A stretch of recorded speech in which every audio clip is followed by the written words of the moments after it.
Buenas tardes para todos y para todas. Por favor, me informan si me están escuchando y si están viendo la presentación.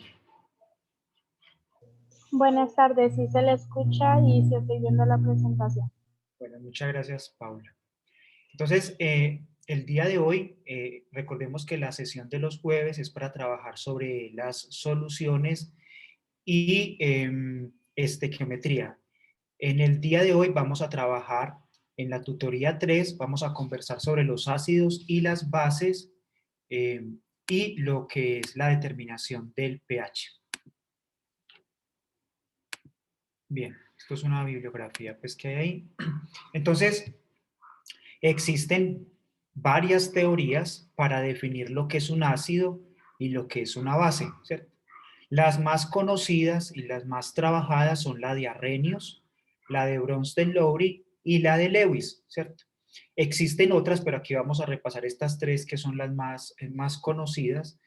Entonces, normalmente, pues comenzamos con las teorías de Arrhenius, luego pasamos a las de Bronsted-Lowry, por último pasamos a las de Lewis, pero sin embargo, estas teorías ácido-base son unas definiciones o unos enfoques de lo que es un ácido o una base, pero cuando nosotros vamos a trabajar con una sustancia en particular o un sistema en particular, una solución, una reacción en particular, generalmente seleccionamos para darle explicación a algunas reacciones o algunos comportamientos de sustancias en un sistema o en una reacción química, seleccionamos uno que, como lo dice en la parte inferior de sus pantallas, seleccionamos el que sea más conveniente o la definición o la teoría o el enfoque más conveniente para un sistema particular. Entonces, más que decir que es que el uno es mejor, que el otro es más bueno, que el otro es más amplio, sí, de pronto la teoría de Lewis es mucho más amplia, pero a veces seleccionamos una u otra dependiendo del sistema en el que estamos trabajando. Bien, vamos a comenzar entonces por la teoría de Arrhenius. Vamos a recordar un poco cómo él comenzó a trabajar con esto. Él estaba realizando estudios en electroquímica, él trabajaba con soluciones de sales, de ácidos y bases. ¿Y qué fue lo que él observó? Él observó que esas soluciones, esas disoluciones de sales, de ácidos y de bases conducían la corriente eléctrica. En la próxima sesión vamos a trabajar justamente sobre la electroquímica. Entonces ya vamos a ir comenzando a ver algunas cosas relacionadas a eso. Entonces, hace más de un siglo, ¿cierto? Él trabajaba con estos sales, ácidos y bases y él se daba cuenta que muchos de estos compuestos se disolvían en agua y que cuando se disolvían en agua liberaban partículas cargadas que él llamó iones, ¿cierto? Entonces veamos cómo definió él un ácido.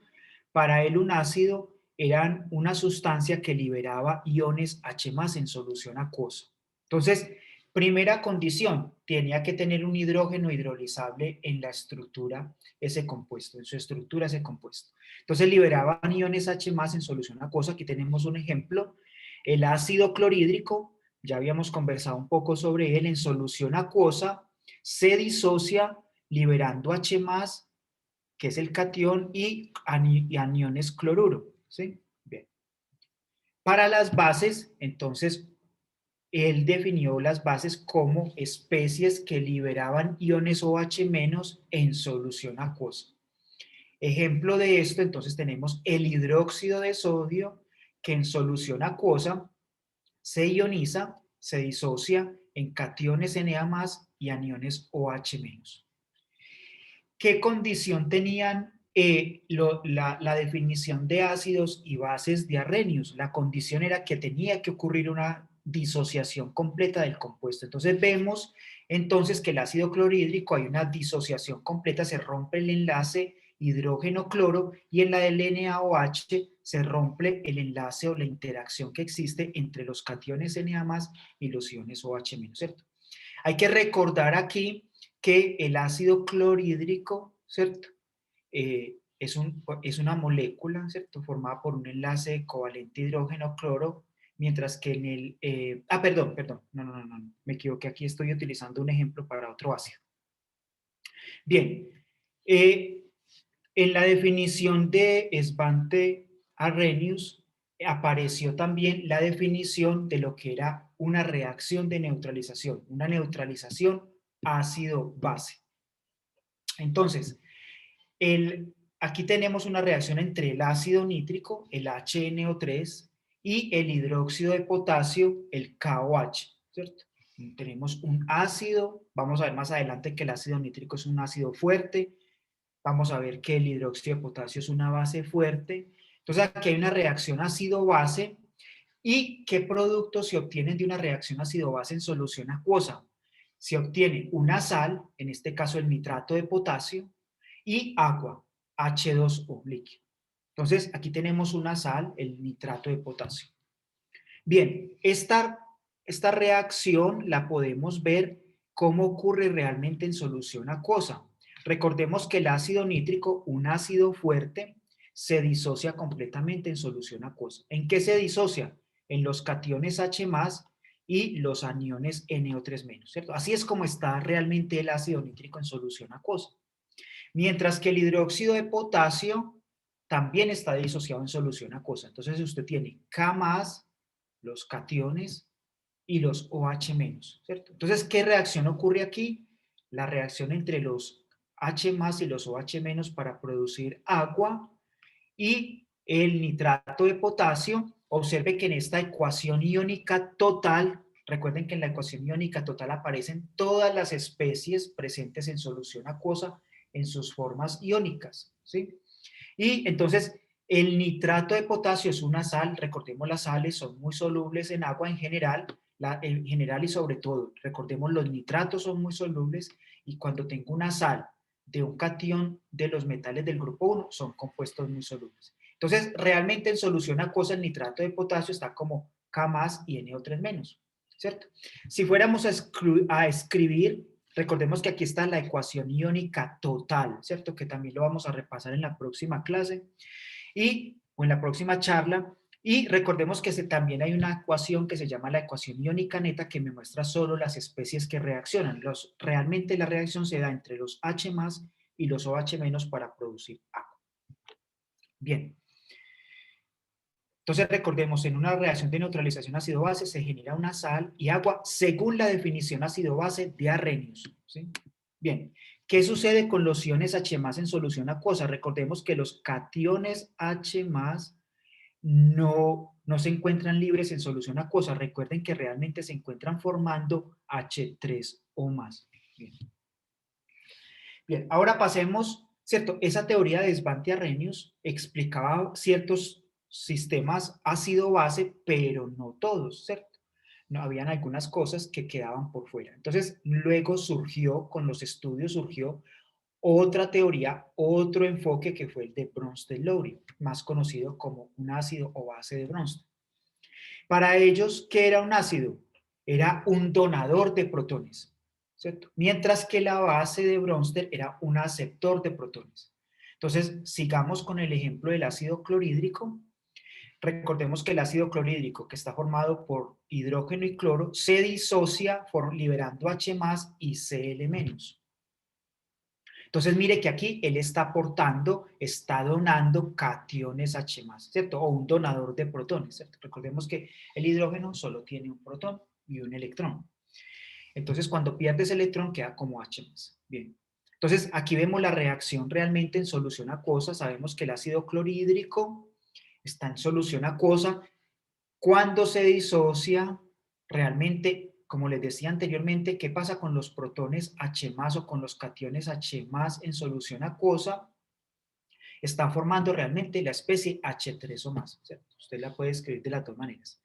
Entonces aquí nuevamente vemos, ya comenzamos a ver otro tipo de reacciones ácido-base, que tenemos el ácido clorhídrico, un ácido de Bronsted, y tenemos el agua, una base de Bronsted, porque está aceptando un protón. El agua acepta un protón. ¿De dónde? Proviene del HCl. Entonces me forma la especie H3 o más y Cl- en solución acuosa. Bien, existen muchas reacciones de tipo ácido-base de Bronsted-Lowry. Miremos que aquí tenemos el NH4+, es un ácido de Bronsted, puede donar un protón H+, y tenemos el NH2-, es una base puede aceptar un protón, ¿cierto? Cuando se da la reacción entre el NH4 más y el NH2 menos, se forma amoníaco, 2NH3, ¿sí? Entonces tengo el ácido donador de H+, tengo la base aceptora de protones, una base de bronce. Y tenemos entonces aquí en una reacción ácido-base, ¿cierto? Tenemos un producto que es el NH3, es el producto de la neutralización. Sin embargo, ¿qué diferencia observan ustedes en esta reacción ácido-base comparada con la de Arrhenius? ¿Sí? Recuerden la reacción ácido-base de Arrhenius. ¿Qué diferencia existe? ¿Qué diferencia observan?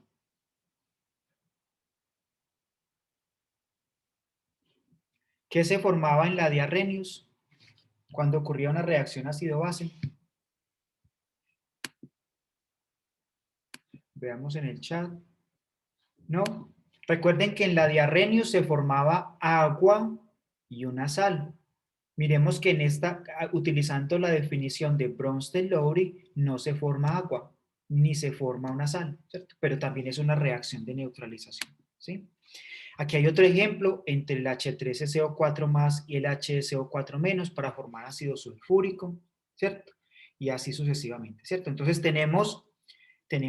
miremos por ejemplo esta última reacción entre el NH4 más y la especie de azufre 2 menos, ¿cierto? El NH4 más se comporta como un ácido, el S2 menos, el S2 menos como una base, se forma amoníaco y HS menos, que también es un ácido, ¿cierto? Entonces, hay mucho tipo de reacciones ácido-base y también se forman, tengo en los reactivos una base y en los productos una base.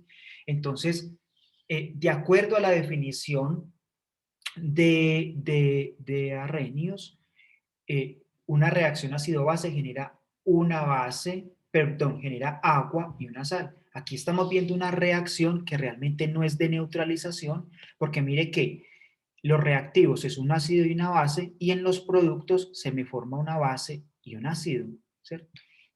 Bien. Tenemos aquí la reacción entre el amoníaco y el agua. El amoníaco, el NH3 en solución acuosa, se comporta como una base de Bronsted porque puede aceptar un protón del agua, que en este caso se comportaría como un ácido. Recordemos que el agua con el ácido clorhídrico se comporta como una base. El agua con el amoníaco se comporta como un ácido. Y en esta reacción se me genera NH4 más y OH menos, ¿cierto? Entonces miremos, el agua se denomina una sustancia anfótera. ¿Por qué? Porque se puede comportar como un ácido y se puede comportar como una base, ¿cierto? Entonces miremos que hay las reacciones, para definir muchas reacciones se puede utilizar el concepto de Bronsted-Lowry, ¿cierto? O también el de Arrhenius, dependiendo entonces de cómo estoy analizando el sistema. ¿Sí? Bien.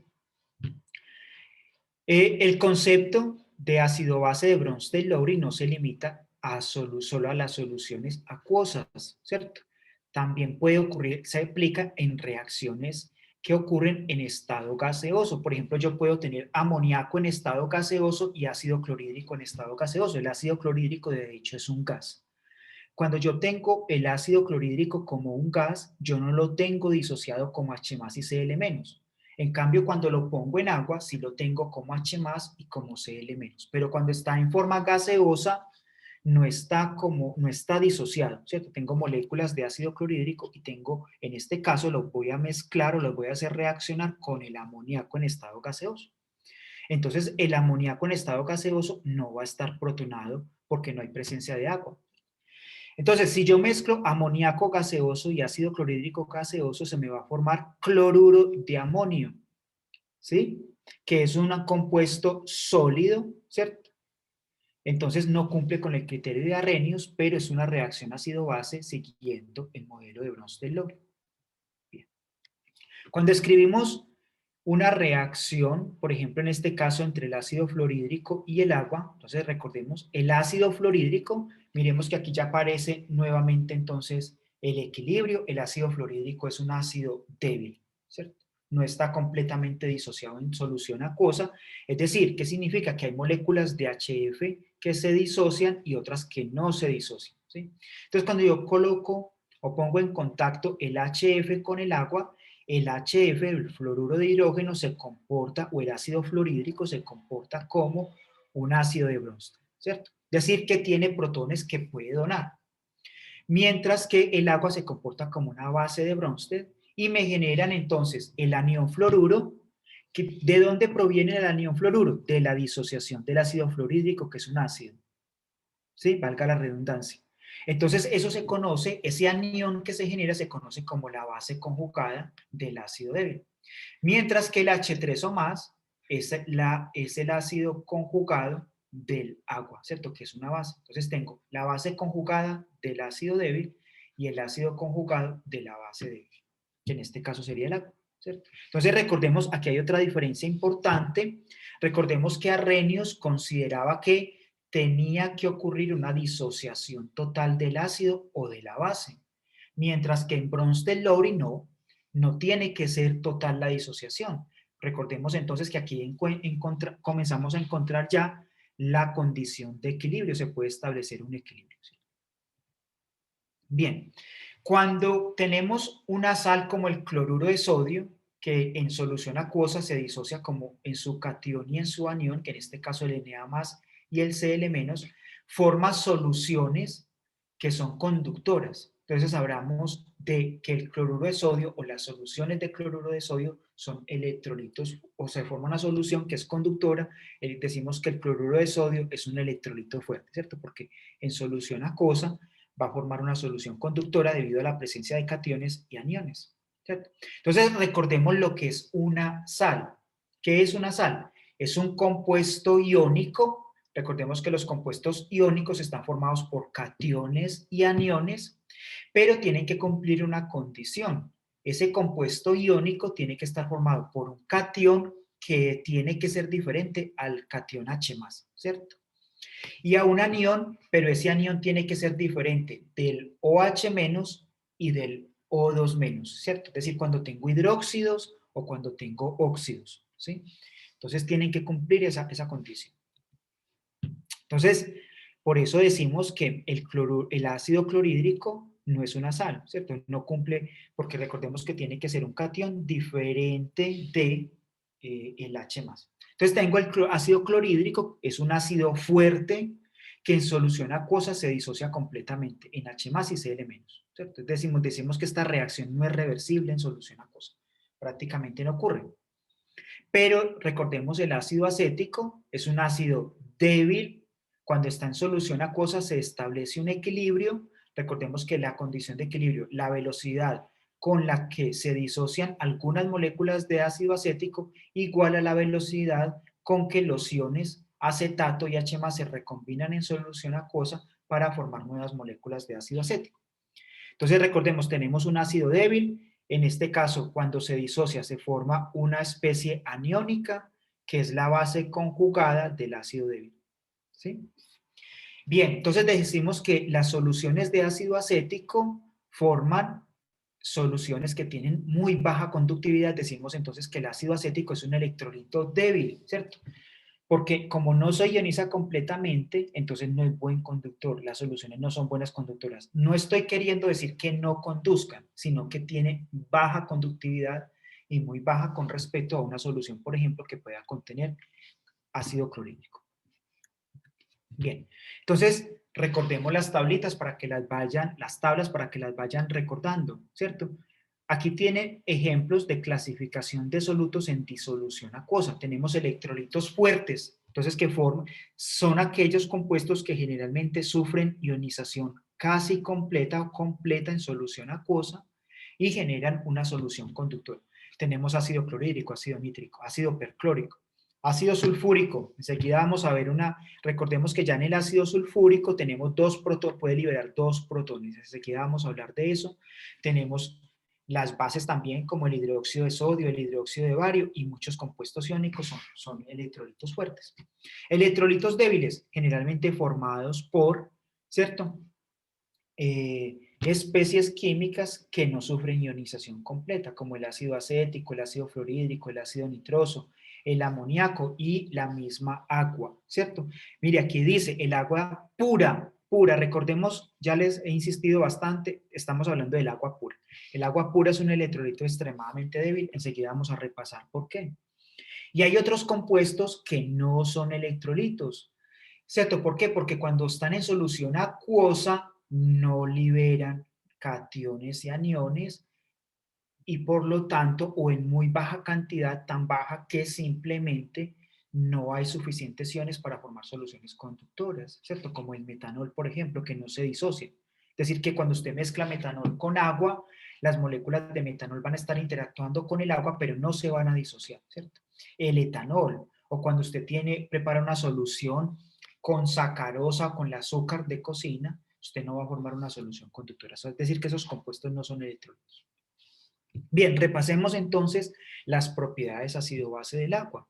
Recordemos que el agua pura es un electrolito muy débil, mal conductor de la electricidad, ¿cierto? ¿Por qué? Porque el agua sufre, recordemos lo que se conoce como autoionización, es decir, que las moléculas del agua se ionizan o se disocian formando, liberando H más y OH menos, ¿cierto? Aquí tenemos, recordemos que el H más realmente no existe en solución acuosa, existe como H3 o más, entonces libera H3 o más y OH menos, ¿cierto? Pero esta es una reacción en el equilibrio, recordemos que estas reacciones tienen una constante de equilibrio y podemos ver que la constante de equilibrio para el agua está dada por la concentración en el equilibrio de los H3 o más y de los OH menos, ¿cierto? El producto de las concentraciones en equilibrio de H3 o más y de OH menos. A 25 grados centígrados, esta constante que llamamos KW, ¿cierto? Para este equilibrio del agua lo llamamos KW, o constante de equilibrio para el agua, constante de autoionización del agua, de equilibrio para la autoionización del agua, vale 1 por 10 a la menos 14. Miren que eso es un valor extremadamente pequeño. Y eso quiere decir que a 25 grados centígrados en el agua pura la concentración de H3 o más es igual a la concentración de OH menos y es igual a 1 por 10 a la menos 7 molar. Mire, 1 por 10 a la menos 7 molar es un valor extremadamente pequeño. Entonces quiere decir que realmente en el agua pura tengo muy baja concentración de H3 o más y de OH menos. Por eso la conductividad del agua pura es muy baja, ¿cierto? Ya cuando usted coge el agua que le llega por el grifo a la cocina, ¿cierto? A la casa, pues, o el agua de la quebrada, en fin, ya esa no es agua pura, porque recuerden que el agua que llega por el grifo ha sufrido un tratamiento muy extensivo para su purificación, trae sales, trae otros compuestos disueltos. Entonces, claro, usted toma la conductividad de esa agua y le va a dar muy diferente a la del agua pura. Lo mismo sucede con la quebrada. Recordemos que el agua, lluvia, penetra en la tierra, ¿cierto? Y cuando el agua sale por los ríos, sale por las quebradas, ella viene desde muy profundo en la tierra y allá hay unos minerales, entonces ella viene con una serie, dependiendo de la tierra o del lugar donde se esté liberando y la tierra por la que recorre su camino hacia el mar, pues ella va a arrastrar sales, va a arrastrar compuestos diferentes. Esa no es agua pura, ¿cierto? En el sentido, pues, que tiene otros componentes, no es que sea, pues, dañino. En fin, entonces, esto es para el agua pura. Entonces, recordemos, el agua sufre autoionización, genera H3 o más y OH menos en muy baja cantidad, ¿cierto? Entonces, una disolución neutra a 25 grados centígrados, el agua pura forma una disolución neutra. ¿Por qué? Porque la concentración de H3 o más es igual a la concentración de OH menos, es igual a 1 por 10 a la menos 7. Entonces, nosotros miremos que cuando yo digo la concentración de H3 o más es de 1 por 10 a la menos 7, eso es un valor muy pequeño. Entonces, ¿qué hacemos los químicos? Nosotros hablamos del pH, ¿cierto? El pH está dado en función de la concentración de H3 o más. Y enseguida vamos a ver que también hay una influencia de la cantidad de OH menos que tenemos, ¿cierto? Entonces, en lugar de decir, miremos que el agua, ya dijimos, a 25 grados centígrados, el agua pura tiene una concentración de H3 o más de 1 por 10 a la menos 7. Es molar, ¿cierto? Eso es muy bajito. Entonces, en lugar de decir que yo tengo una concentración de H3 o más de 1 por 10 a la menos 7, es más fácil decir yo tengo un pH de 7. Porque ya vamos a ver enseguida que, para recordar, que el pH es igual a sacar el logaritmo de la concentración de H3 o más. Entonces, en lugar de decir que yo tengo una concentración de H3 o más de 1 por 10 a la menos 7, yo saco el menos el logaritmo y eso me va a que tengo un pH de 7. Entonces, el pH lo utilizamos como una escala donde yo voy a hablar de la acidez o de la basicidad de una solución de 0 a 14. ¿Por qué de 0 a 14? Porque el equipo que tenemos en el laboratorio, el pHímetro y la mayoría de compuestos que vienen en los indicadores, en los papeles indicadores nos permiten medir el pH solo de 0 a 14. No es que no existan soluciones más concentradas, ¿cierto? Con una concentración superior de H3 o más, ¿cierto? Sino que, y generalmente es que lo que pasa es que con estos equipos, con lo que contamos, podemos medir en este rango y además en este rango se encuentran la mayor parte de soluciones, de alimentos, de sistemas biológicos con los que generalmente trabajamos. Entonces es una escala muy útil. Bien, entonces cuando yo estoy en el agua pura entonces va a ser mi referencia que me va a marcar, me va a permitir definir esta escala. Entonces cuando yo digo que tengo agua pura, yo tengo una concentración de H3 o más y de OH menos de 10 a la menos 7 cada uno, y ahí tengo una solución neutra que me da un pH de 7. Bien, entonces cuando yo le adiciono un ácido al agua pura, cuando yo le adiciono ácido clorhídrico, ¿qué le va a pasar a la concentración de H3 o más? ¿Va a aumentar o va a disminuir?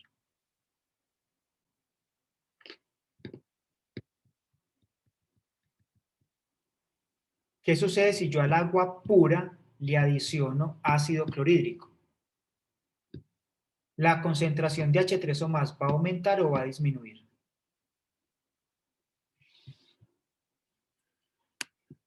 ¿Quién puede decir algo en el chat o puede encender el micrófono y responder? ¿Qué cree que va a suceder? ¿Va a aumentar la concentración de H3 o más o va a disminuir?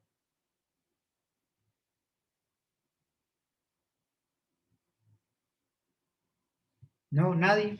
Bueno, entonces recuerden que el ácido clorhídrico, como su nombre lo dice, es un ácido. ¿Qué pasa con los ácidos?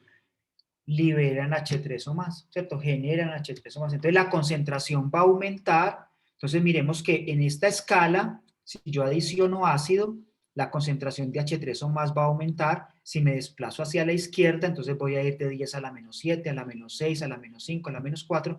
Entonces el pH va a ser cada vez más bajo, va a estar por debajo de 7. En esos casos yo digo que aumenta la concentración de H3 o más, que me disminuye el pH, es decir, se me hace la solución más ácida, ¿cierto? Por el contrario, miremos, si yo estoy en 10 a la menos 7, ¿cierto? Y comienzo a disminuir la concentración de H3 o más, o a disminuir, no, voy a tener una solución donde tengo muy poca cantidad de H3 o más. Entonces, ¿qué significa? Que va a aumentar la concentración de OH menos, ¿cierto? Si me voy por encima, perdón, por debajo de pH, de concentraciones de H3 o más menores que 10 a la menos 7, que es lo mismo decir que estoy aumentando la concentración de OH menos, ¿cierto? Entonces miremos que la concentración de OH menos aumenta, la concentración de H3 o más disminuye. Entonces, ¿qué le va a pasar al pH? Va a aumentar. Entonces yo voy a decir que tengo una solución que es básica, ¿cierto? ¿Por qué? O que es alcalina.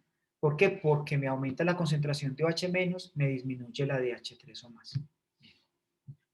Entonces, recordemos, resumen, si me aumenta la concentración de H3 o más con respecto al agua, recordemos que el agua es la referencia, si la concentración de H3 o más es mayor que la de OH menos, tengo una disolución ácida.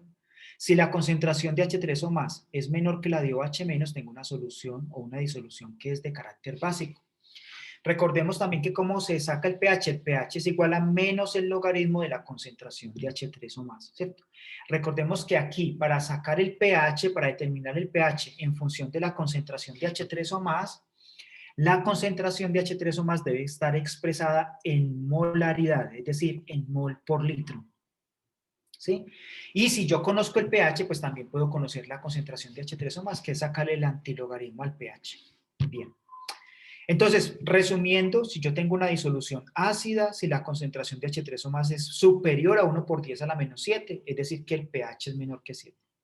Tengo una disolución de carácter básico si la concentración de H3 o más es menor que 1 por 10 a la menos 7 molar, es decir, que tengo un pH por encima de 7. Y tengo una disolución neutra si la concentración de H3 o más es igual a 1 por 10 a la menos 7 molar, el pH me da 7. Recordemos entonces que también existe esta formulita para trabajar con el pH, que el pH más el pOH debe ser igual a 14, ¿cierto? Recordemos entonces de la tablita, ¿cierto? Cuando yo tengo una concentración de OH menos de 1 molar, el pH me da 14, ¿cierto? Estoy entre estos dos límites, entre 0 y 14. Bien, entonces si yo puedo conocer qué es el pOH. Cuando yo conozco la concentración de OH menos, cuando tengo un pH básico, entonces yo no saco el logaritmo de la concentración de H3 o más, sino que saco la concentración, el logaritmo de la concentración de los OH menos y puedo determinar el pOH de esta manera y luego con esto, teniendo en cuenta que el pH más el pOH siempre es igual a 14, puedo determinar cuál es el pH de la solución. Bien. ¿Alguna pregunta hasta ahí? ¿O comentario? Hoy están muy callados y muy calladas. ¿Alguna pregunta o comentario antes de continuar? No. Ah, bueno, vamos a ver en el chat. Parece que sí. Ah, bueno, dice María Natalia y Paula que no. Bueno, entonces listo. Vamos a ver entonces cómo se clasifican los ácidos y las bases según la fortaleza. Entonces, tenemos el ácido clorhídrico y el ácido nítrico que son fuertes, ¿cierto? ¿Por qué? Porque asumimos, y es realidad, en la práctica, están disociados como en sus cationes y en sus aniones, ¿cierto? O en sus protones y en sus aniones, que en este caso es el H más y el Cl menos, o el H más y el NO3 menos, ¿sí? Entonces el ácido clorhídrico y el ácido nítrico son ejemplos de ácidos fuertes. Ahora, aquí dice que son monopróticos. ¿Por qué? Porque cada uno solo tiene un protón que puede donar, ¿cierto? El ácido clorhídrico solo tiene uno, puede donar uno. El ácido nítrico tiene uno, solo puede donar uno. Entonces decimos que son ácidos fuertes y que son monopróticos. Ya tenemos el ácido acético, recordemos que el ácido acético no se ioniza completamente en solución acuosa, no se disocia completamente en solución acuosa. Libera H+, y libera iones acetato, pero también hay moléculas no disociadas de ácido acético y se establece un equilibrio. Decimos entonces que este es un ejemplo de ácido débil, que no está completamente ionizado en solución acuosa. También es monoprótico el ácido acético, ¿por qué? Porque solo tiene un protón ionizable, ¿cierto? Solo puede aportar un protón. Bien, el ácido sulfúrico ya es un ejemplo un poco más complicado, pero el ácido sulfúrico, recordemos que este es un ácido muy utilizado en la industria, ¿cierto? Es muy útil en la industria. Es un ácido, es un compuesto que es muy utilizado. Entonces, el ácido sulfúrico tiene la particularidad de que tiene dos protones que puede donar. Tiene dos átomos de hidrógeno, ¿cierto? Recordemos que hay compuestos donde tienen varios hidrógenos, pero no todos son ácidos. Estamos hablando de los que sí son ácidos. Entonces aquí tenemos H2SO4. Vamos a ver entonces que este es un ácido que ya no es monoprótico porque tiene dos protones que puede donar, ¿cierto? O dos especies de hidrógeno que puede donar, etc. Sí, y tiene otra particularidad y es que cuando libera el primer protón, la primera ionización, se considera como un ácido fuerte, ¿cierto? Entonces recordemos, el ácido sulfúrico se ioniza, libera un protón y me genera la especie el HSO4-. El HSO4-, miremos que tiene un protón que puede donar. Entonces, el HSO4- también puede donar un protón, pero ya no lo hace de manera completa, porque este ya es un ácido débil, ¿sí? Ya la segunda ionización es para un ácido débil. Es muy difícil arrancarle ese segundo protón a esa especie HSO4-. Bien. Tenemos el ácido fosfórico. Miremos que este tiene 3 protones que puede donar, ¿cierto? Los dona en etapas. Primero dona el primer protón, luego el segundo y luego el tercero hasta que queda completamente ionizado. Sin embargo, vemos que el ácido fosfórico a pesar de tener 3 protones que puede donar, no lo hace de manera completa. Las 3 ionizaciones o los 3 equilibrios son para un ácido débil, ¿cierto? Entonces aquí tenemos un ácido triprótico, porque puede donar 3 protones, ¿cierto? Bien, ustedes pueden observar en los libros las listas de los ácidos y bases fuertes y sus bases conjugadas. Realmente los ácidos fuertes no son muchos, entonces es fácil memorizarlos. Y usted va a saber que los otros, en su gran mayoría, son ácidos débiles. Entonces, ¿cuáles son fuertes? El ácido perclórico, el ácido yodídrico, el ácido bromídrico, el ácido clorhídrico, el ácido sulfúrico, la primera ionización, y el ácido nítrico. Son todos ejemplos de ácidos fuertes y son los más conocidos y los más utilizados, entonces vale la pena irlos recordando. Miremos que son solo 6, ¿cierto? Y como referencia, recuerden entonces que tenemos el H3O más que viene del agua, esa es la escala para dividir entre ácidos fuertes y ácidos débiles, ¿sí? Bien. Por aquí en la parte inferior aparece el amoníaco y dice que es un ácido débil. El amoníaco realmente en solución acuosa lo consideramos como una base, ya les mostré por qué, pero hay algunas reacciones que también les escribí en la parte anterior donde el amoníaco, ¿cierto? Se podría comportar como un ácido, pero eso es un ejemplo, eso rara vez sucede. Veamos las bases, hemos hablado mucho de los ácidos, veamos las bases, el hidróxido de sodio en solución acuosa, ¿cierto? El hidróxido de sodio realmente es un sólido, pero si yo le adiciono agua y formo una solución, se me va a disociar en Na más y OH menos. El hidróxido de bario, mire que el hidróxido de bario ya tiene 2 grupos OH menos en su estructura y que puede donar, que puede liberar en solución acuosa. Entonces ya no sé, ya la relación en el NaOH era 1:1 entre el NaOH y los OH menos liberados. Aquí vemos que por cada mol de hidróxido de bario que se me solubilice, que se disocie, se me van a formar 2 moles de OH menos, ¿cierto? Bien. Hablamos entonces de las reacciones ácido-base, de las reacciones de neutralización, donde hay reacciona el H más y el OH menos para producir agua, ¿cierto? Entonces, el hidróxido de sodio y el hidróxido de bario son ejemplos de bases fuertes, pero también tenemos bases débiles. El caso del amoníaco, el NH3 en solución acuosa o en presencia de agua, recordemos que el amoníaco se comporta como una base. En este caso, el agua se comporta como un ácido y se me forma el NH4 más y el OH menos, pero la reacción no es completa, ¿cierto? Tengo un equilibrio. Entonces, el amoníaco es una base débil. Entonces, recordemos, para los ácidos débiles tenemos equilibrios, ¿cierto? Y tenemos unas constantes de ionización que ya lo hemos trabajado. En este caso, las constantes de equilibrio para estas reacciones se conocen como K sub A, que me indica que es una constante de acidez, es decir, que es un equilibrio donde está participando un ácido débil, ¿cierto? Entonces, ya sabemos, esta es una expresión general para cualquier ácido débil, ¿cierto? Que está representado por HA, donde H es el protón que se libera y A es la especie iónica, aniónica que se libera o la base conjugada, ¿cierto?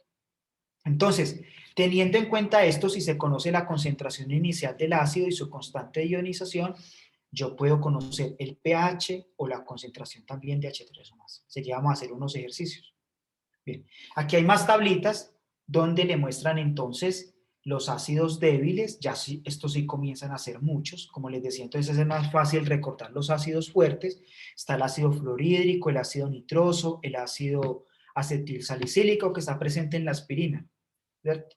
El ácido fórmico, el ácido ascórbico, su estructura y las constantes de acidez para que puedan realizar los cálculos. Bien. Entonces, sabemos que los ácidos fuertes no aparecen en esas tablas. ¿Por qué? Porque tienen una constante de ionización que es mucho mayor que 1. ¿Eso qué significa? Que están prácticamente o completamente ionizados en solución acuosa.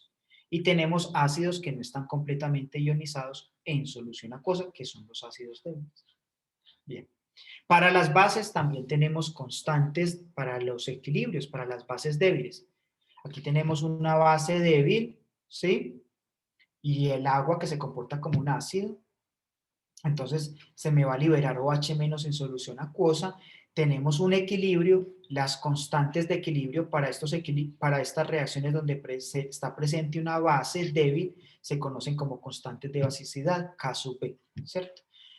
Entonces, bueno, en este caso recordemos que entonces, mire, la base, la reacción entre la base débil y el agua me genera OH-, entonces yo no puedo calcular directamente el pH. Recordemos, la escala de pH está definida en función de la concentración de H3 o más. Entonces, en estos casos, yo puedo calcular o determinar la concentración de OH-, y recordemos que con eso puedo calcular el pH. ¿Cómo? Porque el pH más el pOH debe ser igual a 14. ¿Sí? Existen también tablas donde ustedes pueden encontrar las fórmulas, los nombres, las estructuras y las constantes de basicidad para las bases débiles. Bien. Y por último vamos a ver entonces la definición de ácido y bases de Lewis. Entonces, según Lewis, un ácido es una sustancia que puede o es capaz de aceptar un par de electrones. Y una base de Lewis es una sustancia que puede o que es capaz de donar un par de electrones. ¿Cierto? Aquí tenemos la reacción entre el trifluoruro de boro y el amoníaco. Entonces, yo imagino que ustedes ya han estudiado esto en otras charlas y en sus cursos con sus profesores en el colegio. La estructura del amoníaco la tenemos representada acá, no completa, pero sí una idea de cómo es. Tenemos que el nitrógeno está enlazado a 3 átomos de hidrógeno formando enlaces covalentes y que al nitrógeno le queda un par de electrones que no están formando el enlace, ¿cierto? Entonces vemos que el nitrógeno cumple con la regla del octeto. Recordemos que cada línea entre el nitrógeno y el hidrógeno representa el par de electrones que está siendo compartido, ¿cierto? Recordemos que estos son enlaces covalentes. Entonces aquí tengo 2, 4, 6 y los dos pares de electrones libres me darían 8. Entonces decimos que el nitrógeno cumple con la regla del octeto. Pero vemos en el caso del trifluoruro de boro, solo hay 3 enlaces entre el boro y el flúor, ¿cierto? Hay 3 flúor y un boro, ¿cierto? Recordemos que cada línea me representa un enlace covalente y en un enlace covalente se están compartiendo 2 electrones. Entonces el boro está rodeado de 2, 4, 6 electrones solamente. No cumple con la regla del octeto. En fin, entonces vemos que en este caso el amoníaco, ¿cierto? Es una base de Lewis que puede donar un par de electrones, este par de electrones libres, y el boro es deficiente en electrones, puede aceptar ese par de electrones que va a aportar el nitrógeno. Entonces se forma un enlace entre el boro y el nitrógeno. Y recordemos que este tipo de enlaces, este es un enlace covalente coordinado, ¿cierto? Covalente lo representamos por una línea continua. Entonces, esto me indica que se están compartiendo 2 electrones para que se forme el enlace. Y es coordinado porque los 2 electrones los está aportando un solo átomo, ¿cierto? Recordemos que en los enlaces nitrógeno-hidrógeno o boro-flúor, cada átomo aporta un electrón, ¿cierto? Para formar un enlace covalente, pero aquí los aporta solo el nitrógeno, por eso decimos que es un enlace covalente coordinado.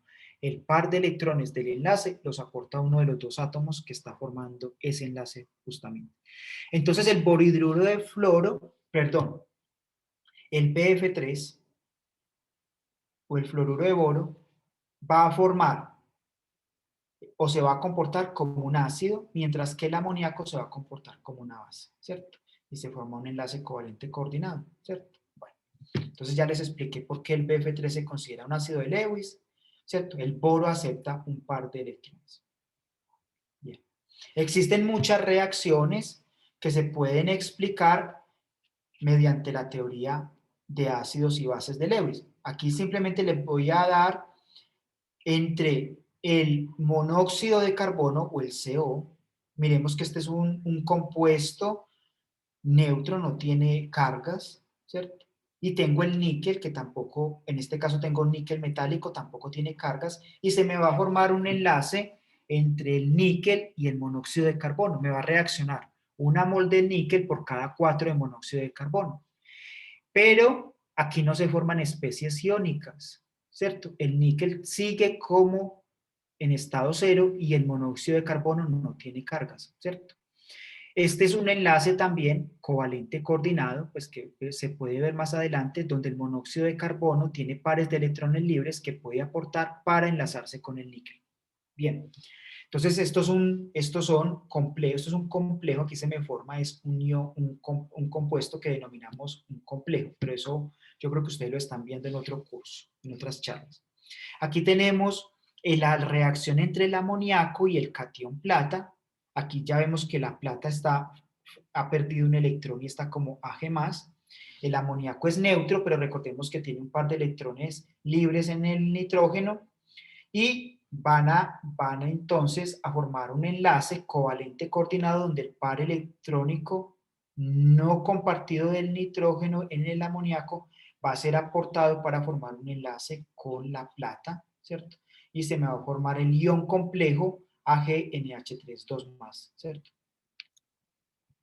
Bien, recordemos, ¿cierto? Entonces, ¿qué es el pH? El pH es una medida de la acidez o de la alcalinidad o de la basicidad de una disolución.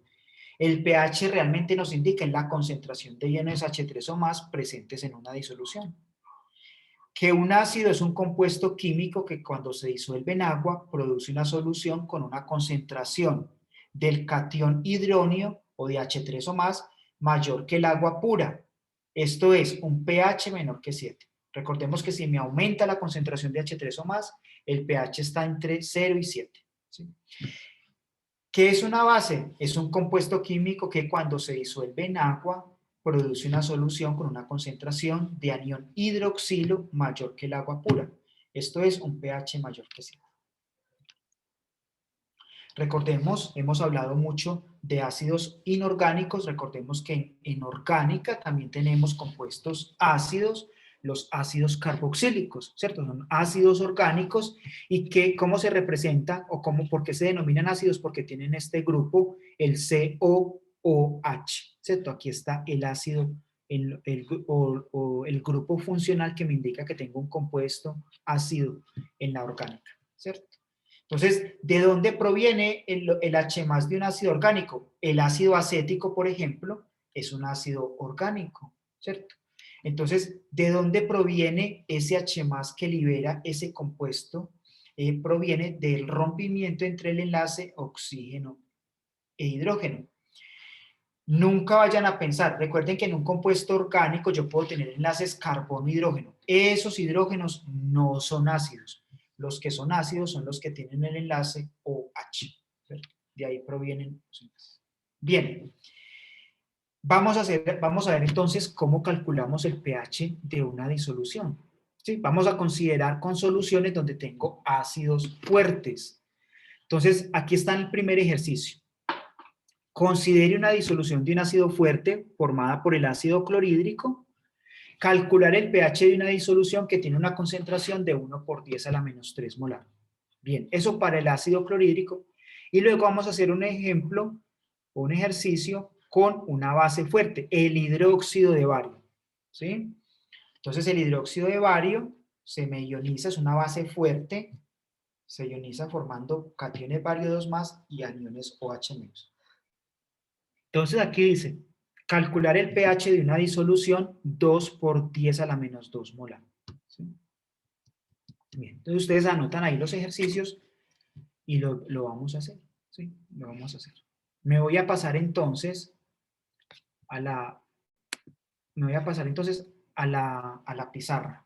¿Están viendo ahí la pizarra de Jamboard? Sí, profesor. ¿Sí? Bueno. Entonces ustedes lo pueden ir haciendo, lo pueden ir pensando cómo lo harían. ¿Cierto? Entonces yo...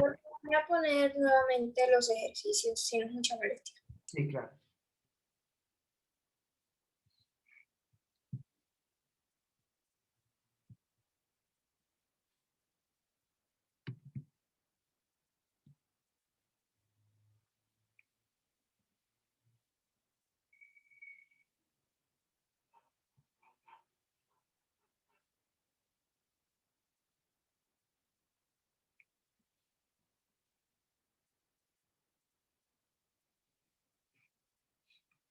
Bien, listo.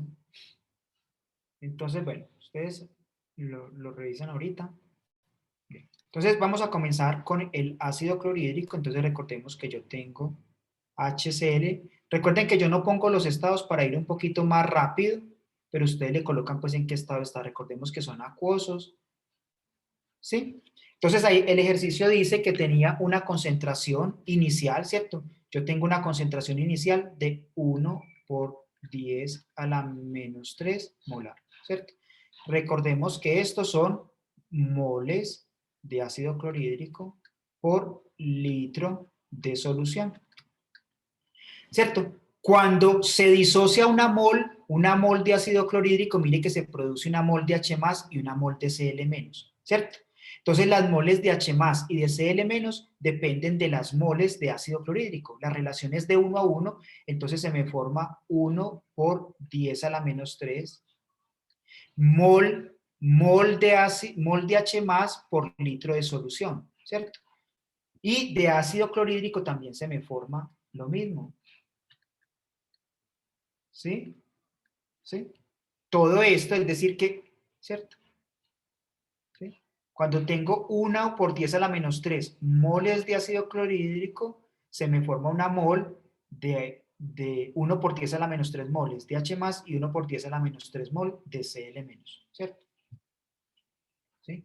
Ahora, recordemos que ¿por qué les insisto en lo de las moles? Porque esto realmente el volumen de la solución no cambia. Recordemos que el volumen de la solución no cambia y que estas especies no me cambian significativamente el volumen. ¿Cierto? Bien. Entonces yo ya conozco la concentración de H3 o más, ¿cierto? Recordemos que el H más realmente en solución acuosa está como H3 o más. Ustedes lo pueden escribir como quieran, ¿cierto? No hay ningún problema. Entonces, yo ya conozco la concentración de H3 o más, aquí no hay equilibrio, recordemos que es un ácido fuerte, entonces yo voy a decir que el pH es igual, perdón, el pH es igual a menos el logaritmo de la concentración de H3 o más, ¿cierto? O sea que el pH va a ser igual a menos el logaritmo. Recordemos que esta concentración tiene que estar en mol por litro, en molar, ¿cierto? Entonces esto es menos el logaritmo de 1 por 10 a la menos 3. Y el pH es adimensional, pero para que se cumpla esta relación, la concentración tiene que estar en molaridad, ¿cierto? Si no, no se cumple. Es pues diferente. ¿Cuánto les da el pH entonces? ¿Por qué es menos? Recordemos que si yo tengo un número inferior a 1 y le saco el logaritmo, me da negativo. Pero no existen concentraciones negativas. Nosotros nunca trabajamos con números negativos, ¿cierto? No existe la concentración negativa, ni la temperatura sí pueden ser negativas, ¿cierto? Pero en cuestiones de cantidad de sustancia, yo o tengo la sustancia o no la tengo, ¿sí? Entonces, bueno, ¿cuánto les da el pH? Para que miremos cómo están con la calculadora, recordemos que en la clase anterior se presentaron unas dificultades, espero que las hayan podido solucionar. Bien, entonces, ¿cuánto les da el pH? ¿Cuánto les da el menos el logaritmo de 1 por 10 a la menos 3?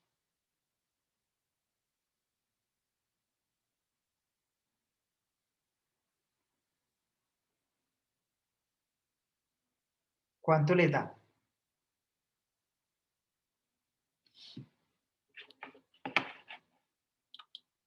Veamos si en el chat alguien responde. ¿Cuánto les dio? Nadie lo ha hecho. Si usted saca el logaritmo de 1 por 10 a la menos 3, ¿cuánto le da? 3. Muy bien, María Natalia. Les da un pH de 3, ¿cierto? Bien. Esa es la respuesta. Entonces, mire que 1 por 10 a la menos 3 molar es mucho mayor, ¿cierto? Es una concentración mayor que la que tiene el H3 o más en agua, que recuerde que es de 1 por 10 a la menos 7 molar, ¿cierto? 1 por 10 a la menos 3 es mucho mayor que 1 por 10 a la menos 7 molar. Entonces tengo un pH ácido menor que 7. ¿Cierto? Tengo una solución que es ácida. Bien. Ahora vamos a hacer la del hidróxido de bario, ¿cierto? Yo tengo ¿sí? Aquí ya no voy a tener la liberación de OH-, ¿cierto? Voy a tener la liberación de OH-, no de H3 o más, ¿cierto? Entonces el problema dice que la concentración es de 2 por 10 a la menos 2, ¿cierto? Molar, ¿cierto? Recordemos que son moles por litro, ¿sí? Entonces, cuántas moles de bario se me van a formar? Mire que por cada mol de hidróxido de bario que se disuelva, se me produce una mol de bario 2 más. Si tengo 2 por 10 a la menos 2, entonces de bario se me van a formar 2 por 10 a la menos 2. ¿Sí o no? Y de hidróxido, miremos que por cada mol de hidróxido de bario que se disocie, se va a formar 2 moles de OH-. Entonces yo tengo 2 por 2 por 10 a la menos 2 molar, ¿cierto? Entonces, recuerden, una ecuación química siempre tiene que estar bien balanceada, ¿cierto? Y tengo que hacer las relaciones entre moles, teniendo en cuenta la estequiometría de la ecuación química o de la reacción que estoy representando en ese sistema, ¿sí? Entonces, ¿cuánto les da la concentración de OH-? ¿Cuánto les da la concentración de OH-?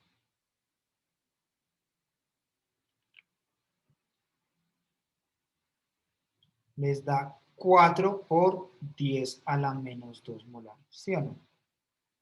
¿Sí? Entonces, en este caso, yo no voy a calcular el pH, yo voy a calcular el pOH, ¿cierto?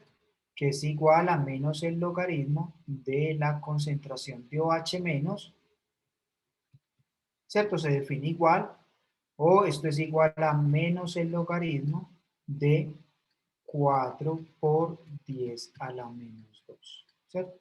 Entonces, ¿cuánto les da el pOH?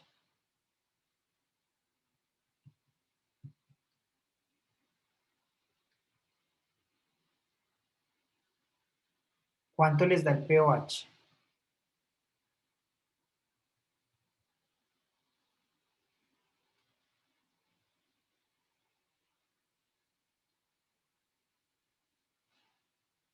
Vamos a ver en el chat, alguien responde. El pH le da 1,39, 1,4, 1,39, bueno, ¿cierto? Ustedes, está bien. Esto después usted también lo puede aproximar a 1,4, no hay problema. Recuerden entonces que el pH más el pOH es igual a 14. Entonces, ¿cuánto les da el pH?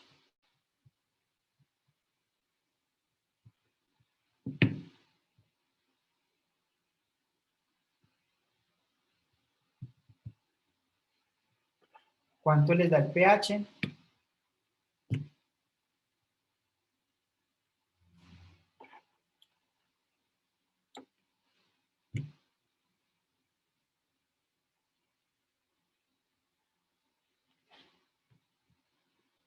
El pH les da, sí, muy bien, 12,6. ¿Tiene lógica el ejercicio? ¿Tiene lógica? Sí. Mire que me está liberando OH-, entonces la concentración, mire que es 4 por 10 a la menos 2 molar, es mucho más grande, ¿cierto? Que la del agua pura, que es 1 por 10 a la menos 7. Entonces, la concentración de OH- es largamente superior a la de H3 o más. Entonces, tengo un pH superior a 7, un pH básico de 2,6 o un pH que me indica que la solución es básica. ¿Hasta ahí alguna pregunta? ¿Alguna duda?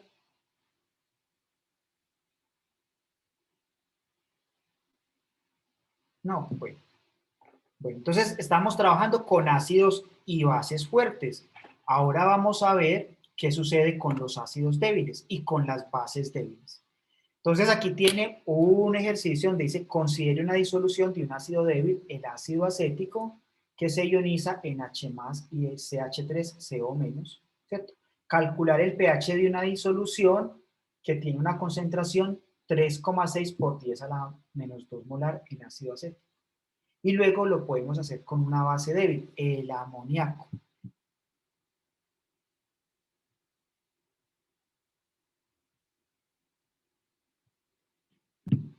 Entonces les voy a dar un minuto para que lo copien. Claro, pues que ahí ustedes pueden luego revisar el video.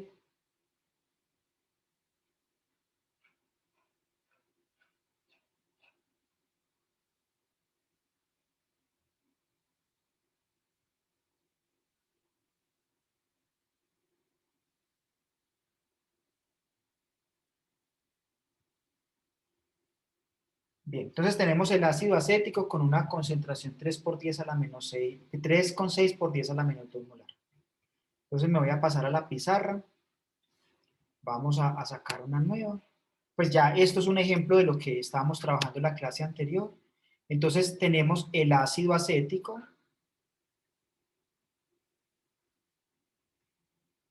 En equilibrio me va a formar CH3COO menos más H más. ¿Sí? Bien.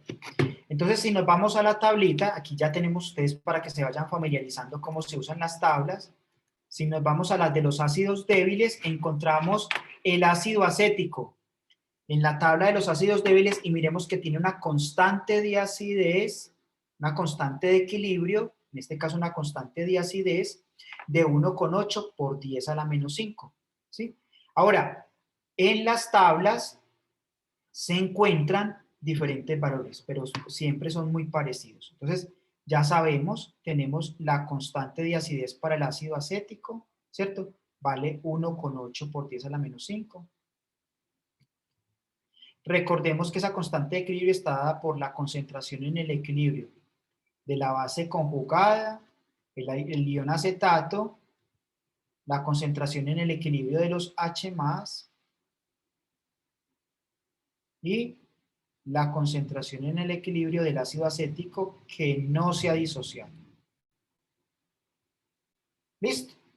Bien, entonces recordemos, inicialmente, inicial yo que tengo, inicial yo tengo 3 por 10 a la menos 2, ¿cierto?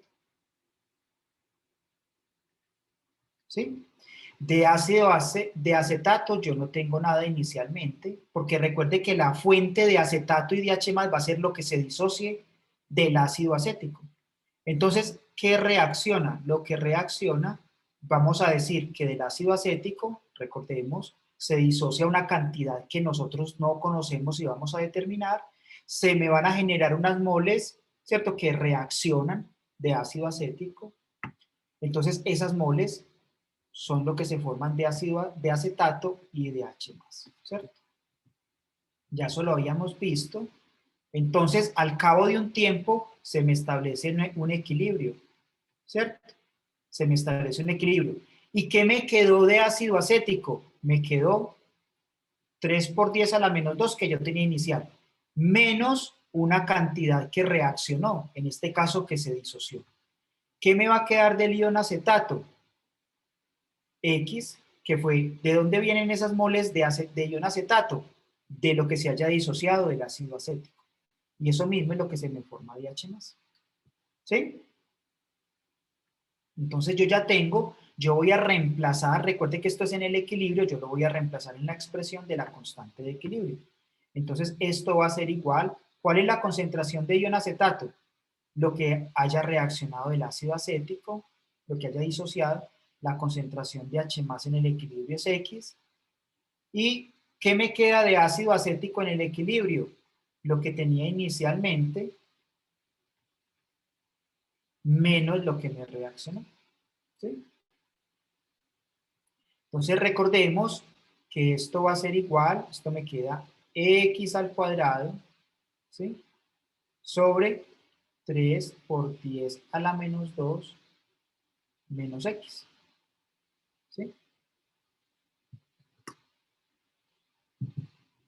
Bien, ¿cómo se despeja entonces esto? ¿Sí? Voy a darles un minuto para si están tomando nota o si tienen alguna duda, para que copien y pasamos a una pizarra en blanco, ¿sí? Entonces aquí estamos viendo constantes de acidez y estamos repasando, mire que los cálculos se hacen similares a los que hicimos la semana pasada y que yo pienso que ustedes debieron continuar haciendo esta semana. Bien, voy a pasar entonces a una nueva pizarra. Entonces recordemos que aquí, ¿qué teníamos? Teníamos 1,8 por 10 a la menos 2, que es igual a x al cuadrado sobre 3 por 10 a la menos 2. ¿Sí? ¿Cómo despejo yo esto? Menos x. ¿Cómo despejo yo esto? Recuerde que esta parte la paso al otro lado. Esto que está dividiendo lo paso multiplicando. ¿Sí? Entonces yo tengo 1,8 por 10 a la menos 2 por 3. Perdón, aquí hay un error. Perdón, en un momento me voy a regresar. Es por 10 a la menos 5. ¿Sí? Aquí tengo un error, esto es por 10 a la menos 5, ¿sí? Perdón. Y tengo 3 por 10 a la menos 2 menos x, y esto es igual a x al cuadrado, ¿cierto? Entonces recordemos que debo multiplicar esto por esto y luego esto por esto. Entonces si yo multiplico 1,8 por 10 a la menos 5 por 3 por 10 a la menos 2, eso me da 5,4. Eso me da 5,4 por 10 a la menos 7 menos esto por esto. Recordemos que aquí, antes de la x, lo que hay es un 1, ¿cierto?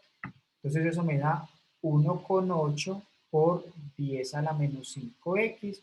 Eso va a ser igual a x al cuadrado. ¿Cómo termino de solucionar esto? Entonces yo paso todo esto, ¿sí? Lo paso para el otro lado, ¿cómo? Sumando o restando, según sea el caso. Entonces me queda x al cuadrado más 1,8 por 10 a la menos 5x menos 5,4 por 10 a la menos 7. Eso me da igual a 0, ¿cierto? Y esta es una ecuación cuadrática, ¿cierto? Es una ecuación cuadrática. Entonces vamos a repasar un poquito de matemáticas. ¿Cómo se soluciona una ecuación cuadrática? ¿Sí? ¿Cómo se soluciona una ecuación cuadrática? Vamos a repasar. Bien, voy a pasar a una nueva pizarra.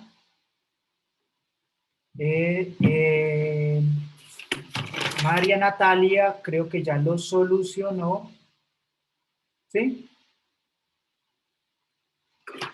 ¿Lo solucionó? Sí, María Natalia, creo que está cercana al valor, ¿cierto? Vamos a verificar. A usted le da 7,2 por 10 a la menos 4, ¿sí? Vamos a verificar, María Natalia, ¿cierto? Vamos a verificar. Yo se lo voy a terminar acá, ustedes ya luego lo hacen despacio, con más tiempo. Bien, entonces, ¿cómo se resuelve la ecuación cuadrática? Vamos a repasar. Esto me dice que x es igual, ¿cierto? Perdón. Entonces, voy a borrar acá. La voy a volver a escribir acá.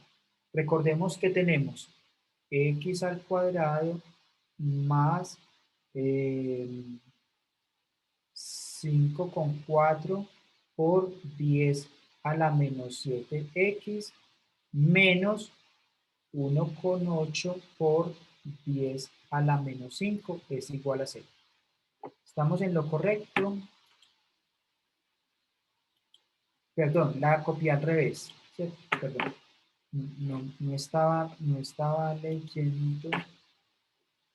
No estaba leyendo y la copié al revés. ¿Sí? Es igual a x al cuadrado más, perdón, yo reviso bien, más 1,8 por 10 a la menos 5x menos 5,4 por 10 a la menos 7. Eso es igual a 0. Recordemos que esto es de la forma ax al cuadrado menos bx más c, ¿cierto? Si mal no estoy, ¿cierto? Ustedes me corrigen ahí si estoy mal, ¿cierto?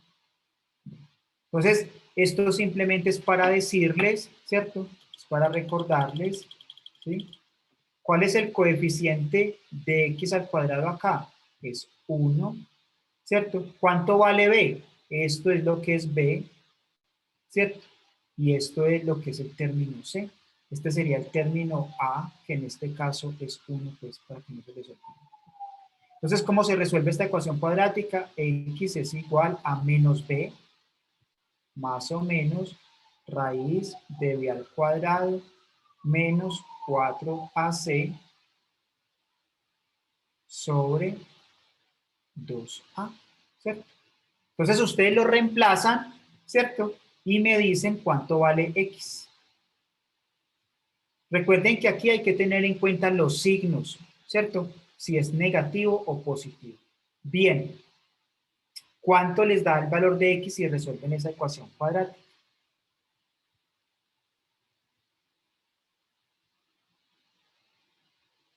Vamos a dar entonces unos 5 minutos o unos 2 minutos más bien para que la resuelvan. Yo creo que ustedes ya son expertos en eso.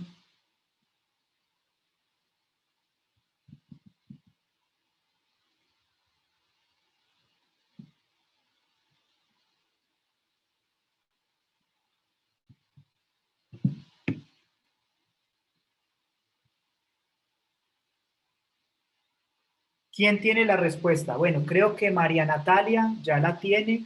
María Natalia dice que es 7,2 por 10 a la menos 4. Bueno, bueno. ¿Sí? Vamos a esperar que otros lo hagan. Vamos a verificar.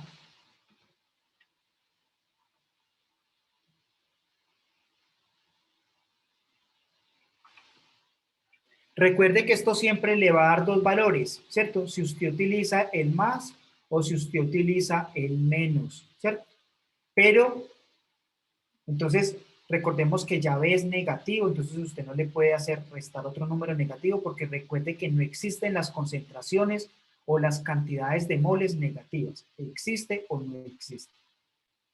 Entonces, eso. Entonces aquí hay que seleccionar. Uno siempre selecciona de acuerdo a lo que uno tiene. Y tampoco les puede dar mayor que lo que tenían inicialmente. Brenda Tolosa dice 4,22 por 10 a la menos 3. Bueno, entonces tenemos unas respuestas en el chat. Unos dicen 7,2 por 10 a la menos 4. Recuerde que esto es molar, esto es una concentración. Bueno, Brenda dice 4,22 por 10 a la menos 3 molar. ¿Cierto? ¿Quién más lo ha hecho? Mientras que lo hacen yo voy verificando acá, ¿sí? Lo puedo verificar.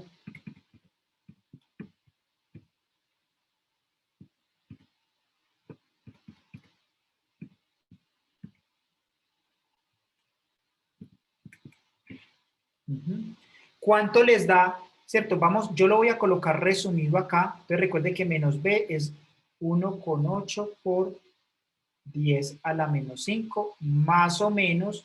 Lo que están en la raíz cuadrada les debió haber dado 1,47 por 10 a la menos 3 sobre 2.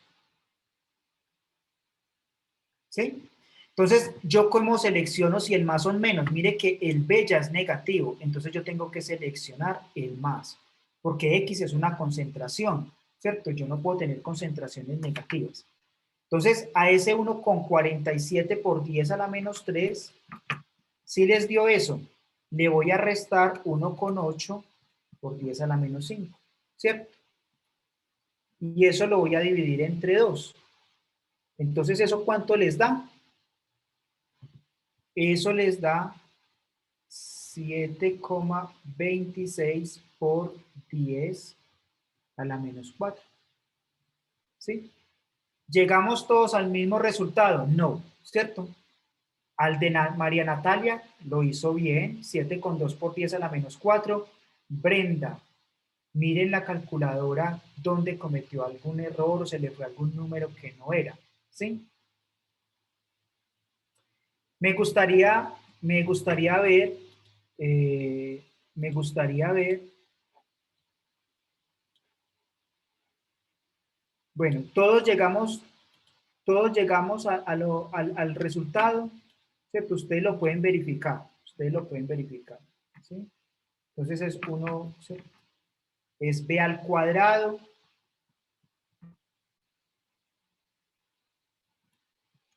¿cierto? Recordemos que es menos 4ac, pero c tiene un signo negativo antes, entonces les queda sumando.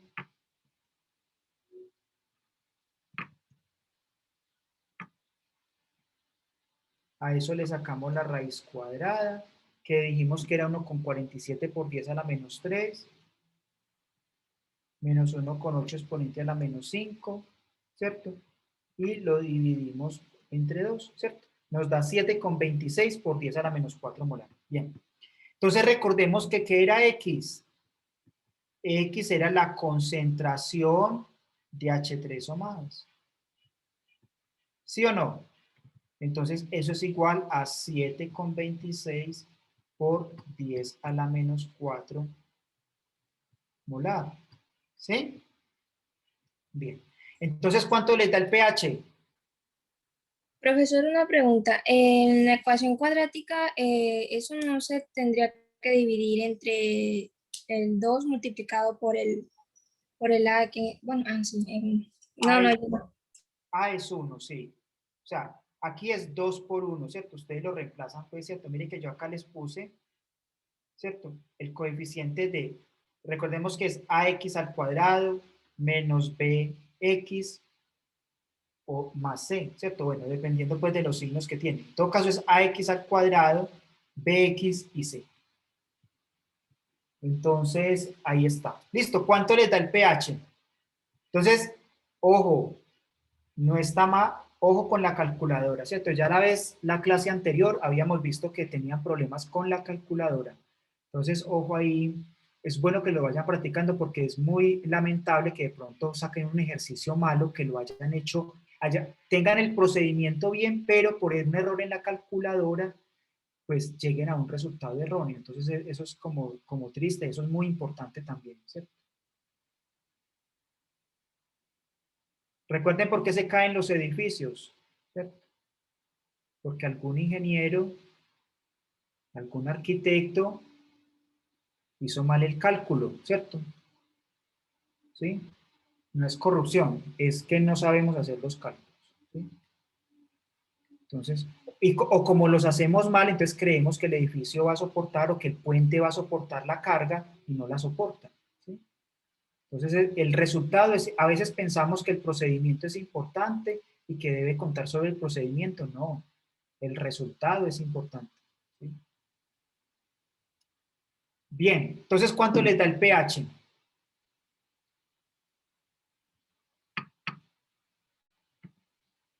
¿Cuánto les da el pH?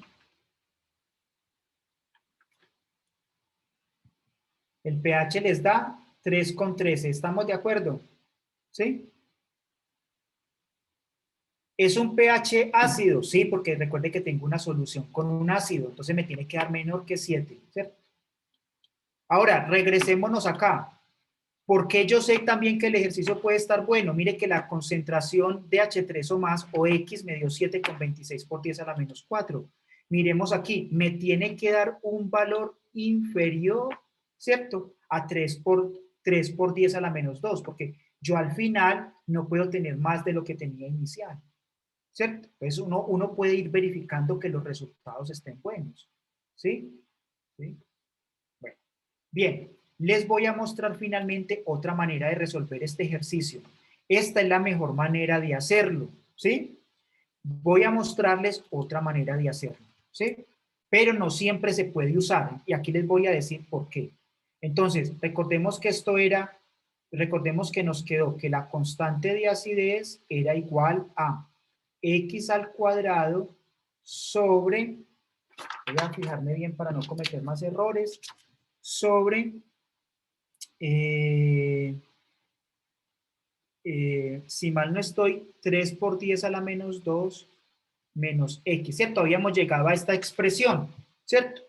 Recordemos que esto es un ácido débil,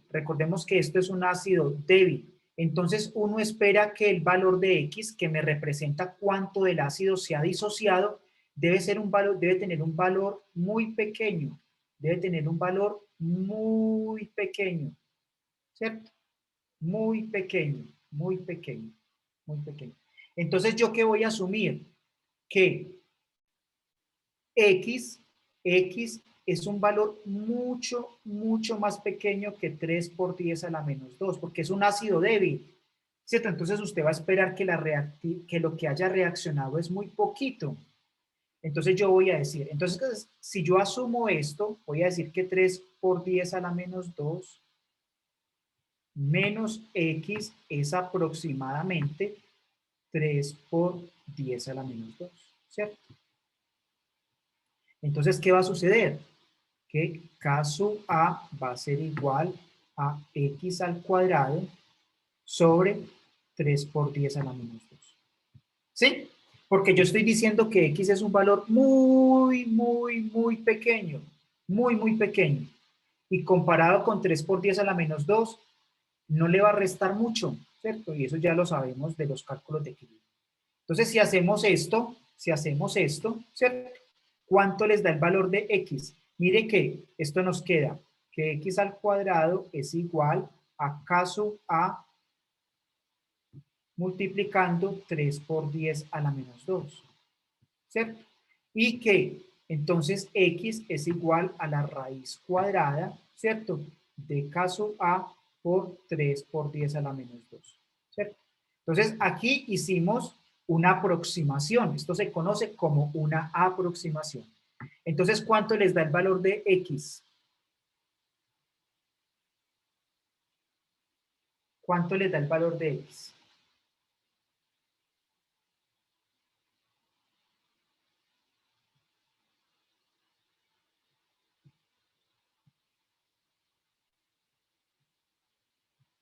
Si hacemos esta aproximación, ¿cuánto les da el valor de X?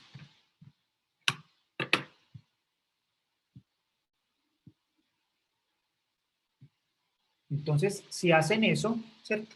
El valor de X les da 7,35 por 10 a la menos 4 molar, ¿cierto? Entonces, esto es igual a la concentración de H3 o más, ¿cierto? Recuerden, ¿no? Entonces, ¿cuánto les da el pH? El pH les va a dar 3,13. ¿Listo? Bueno, pero aquí no termina el ejercicio. Les voy a decir cómo se termina este ejercicio cuando hago esta aproximación. Mire, ¿cuánto les dijimos que el valor de X era muy pequeño? Se cumple, ¿cierto? El valor de X es muy pequeño, ¿cierto? Y el valor de X, miremos también que es mucho más pequeño que 3 por 10 a la menos 2, ¿cierto? Es mucho más pequeño, ¿cierto? Entonces, yo tengo que hacer una verificación. Tenemos que hacer una verificación. ¿Cómo se hace la verificación? Yo voy a dividir, ¿cierto? Lo que me da X, ¿cierto? Lo que me da X, que en este caso es 7,35 por 10 a la menos 4, lo voy a dividir entre la concentración del ácido inicial, que es 3 por 10 a la menos 2. Y eso lo voy a multiplicar por 100, ¿cierto? Eso me da como una especie de porcentaje de ionización. Si ustedes hacen esto, eso les va a dar que es 2,45%, ¿cierto? Yo acepto el resultado,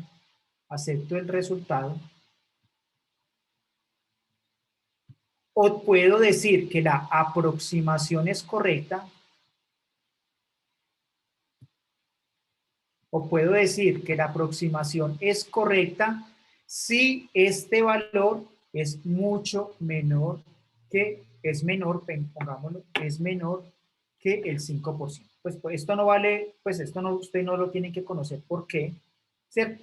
Entonces, si ese valor es menor que el 5%, yo acepto la aproximación, ¿cierto? De lo contrario, lo voy a poner acá, de lo contrario, yo tengo que resolver, ¿cierto? Tengo que resolver la cuadrática, ¿cierto? Por eso hice primero el ejercicio con la ecuación cuadrática, porque usted siempre va a ir a la fija. No tiene que verificar esto.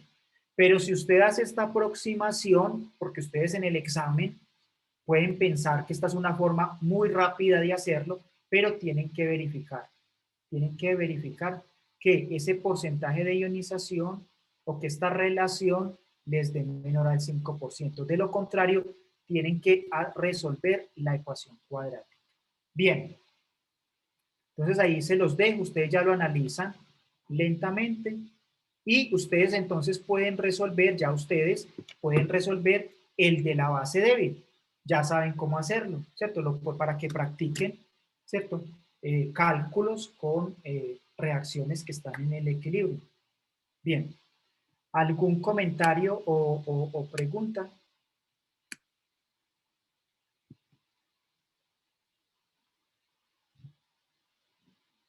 No. Bueno, entonces podemos dejar por hoy ahí.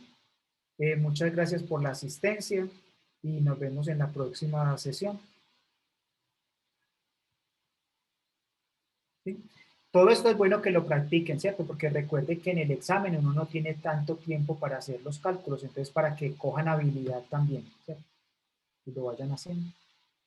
Bueno, hasta luego, cuídense bastante, nos vemos en la próxima sesión.